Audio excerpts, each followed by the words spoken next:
G'day mates, in today's video we need to kick off talking about how Mr. Savage and iDrop are now contested coming into the Invitational. They had Logjam lockdown all season and now 2 nights out from Invitational they're being contested. I want to talk about by who and how it's going so far because we got to see them go head to head today and it was very, very interesting. I also want to talk about the rest of the leaderboard in today's scrims, who is looking the best coming into Invitational, and I want to talk about the GOAT himself, Mongraal, returning to Fortnite. This is not clickbait. He is back to daily streaming Fortnite and he's mentioned multiple times his plans for the future of competitive. Is he going to be competing and is he actually returning to Fortnite properly? I also need to talk about the Champions Console Cup. The $250,000 console FNCS officially has its dates and details announced today and it is causing a bit of a stir. A lot of console players pretty unhappy, so I'll talk about that at the end of today's video.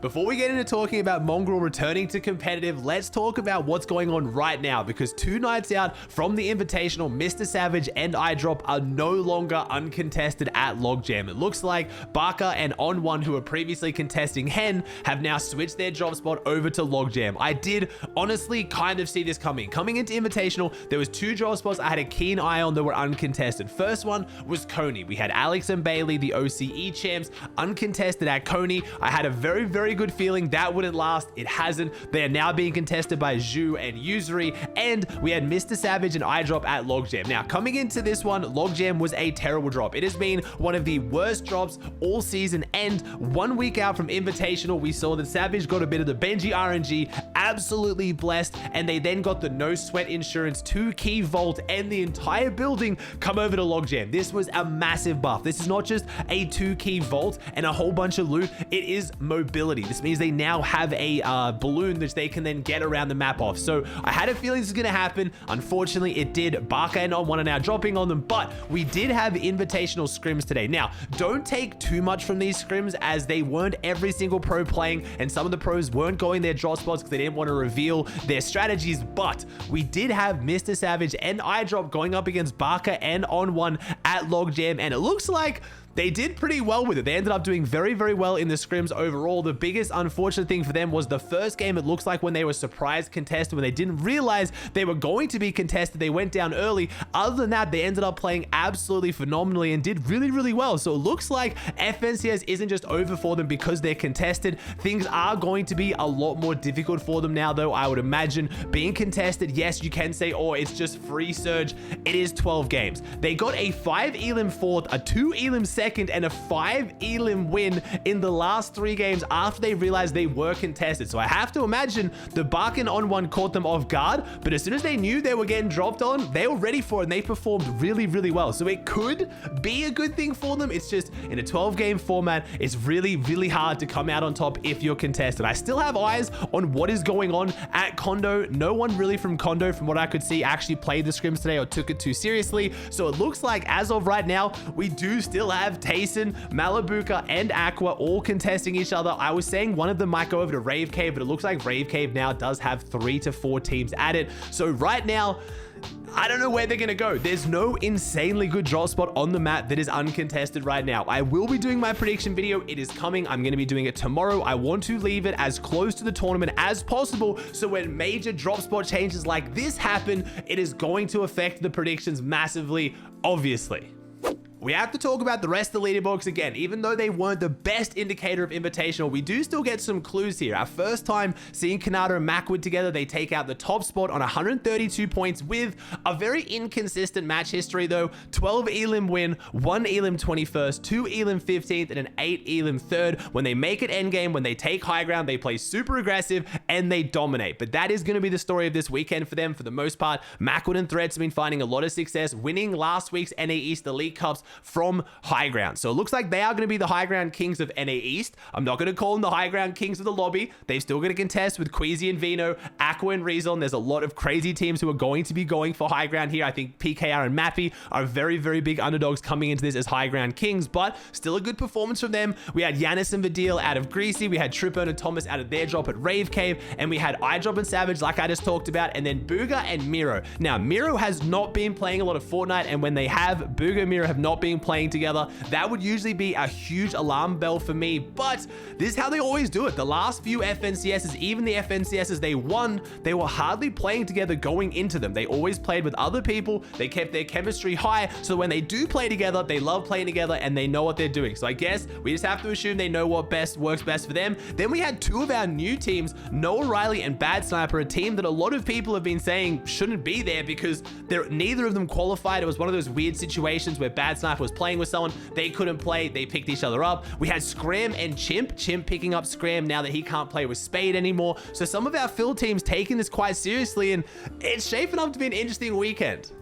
What is going on with Mongraal? We've heard this a lot of times. Mongraal's coming back to Fortnite. He's going to compete again. He's going to win FNCS. All the kids always freak out. But this time, it's actually looking kind of legit. He's done daily streams the last few days playing Fortnite and looks like he's been enjoying it. He's been asking a whole bunch of questions about when the tournaments are on, how he can play in them, talking about who we could play them with. So it does really look like Mongraal might be back, at least for now. I'm really hoping next season will capture a lot of people back into the game. We are coming into a Christmas season. He has been talking a lot on stream about playing Warzone, and that's gonna be the next big game. But when he's been playing Fortnite, it seems like he enjoyed it, and he's been talking about playing in next week's in-game tournaments, whether that is the Elite Cup. He's obviously gonna have to start with Contender, which would be pretty cool to see Mongraal dropping 30 and 40 bombs through Contender, or the late game cups are supposed to start in just under 2 weeks as well. I think about 9 or 10 days now until the late game cups come back. So this could very well mean Mongraal's coming back to the game, and seeing people like this come back would really inject a lot of excitement back into Fortnite. I know the vibes are down right now, but seeing people who took a long break come back and enjoy it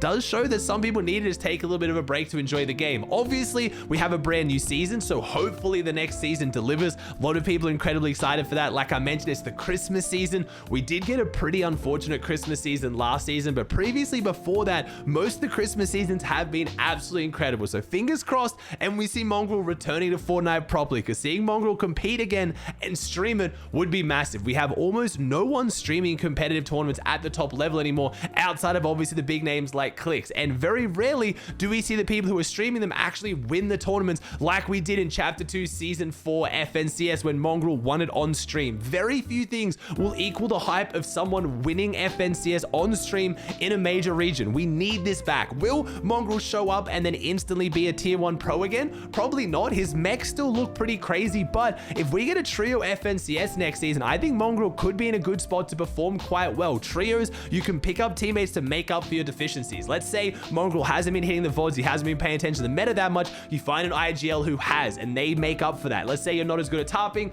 they can do that. Like, it's much easier to make up or come back to the game and enjoy it in trios, and I don't think Mongraal will be the last pro we see returning to the game if we see trios come back as the FNCS gamer. We don't know what's going to be, but it leaves a lot more room for people to come back to the game and enjoy it, whereas duos is just a little bit harder. You really do have to be good at everything. You need the game sense, you need the tarping, you need the aim, you need the surge spots, you need the strategy, you need everything in duos. Where trios, you can lean on your teammates a little bit. I'm not saying get carried, you just find teammates who are better at the things you don't have, and then you have what they don't have. This is why we originally had all these roles assigned during trios. Like duos, there wasn't really IGL, Tarper, Fragger back in the day. There was a little bit, but it was when trios came out, we really defined those roles, because that's what makes you good at a trio. You don't have to be good at everything. You find teammates who are best at the things you're the worst at.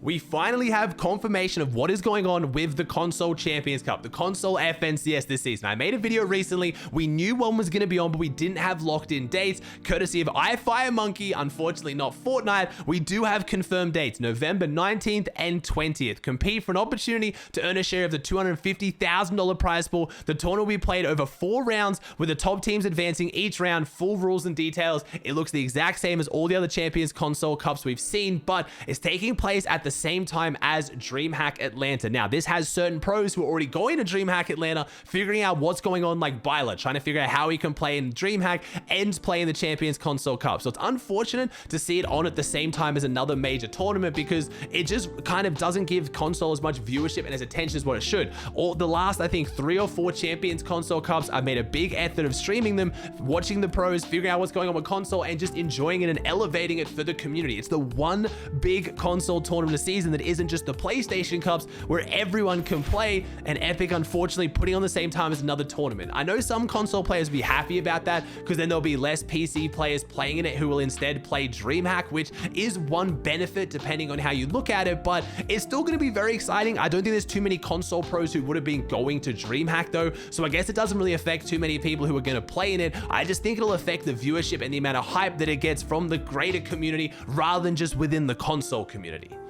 I know your next question is going to be, Aussie, do I need to be in Champions Division? And my answer is going to be, I don't know. Unfortunately, the link to the full rules and details doesn't go anywhere. Epic hasn't actually published this information yet. It looks like ifiremonkey has just picked it up on the back end of the system. So I would trust what date it was on, but I would keep an eye out waiting until it gets posted in the actual game to figure out whether you're going to need Champions Division to play in it. Previously, all of the Champions console cups, you've need Champions Division, but all the tournaments so far this season, like the Elite Cups, you've only needed Contender. So I have a feeling they might drop it down to Contender, but maybe they won't, since it literally is the Champions Console Cup. All right, guys, you know the deal. If you liked the video, please chuck a like on it, subscribe to the channel if you haven't, and I'll see you in the next one.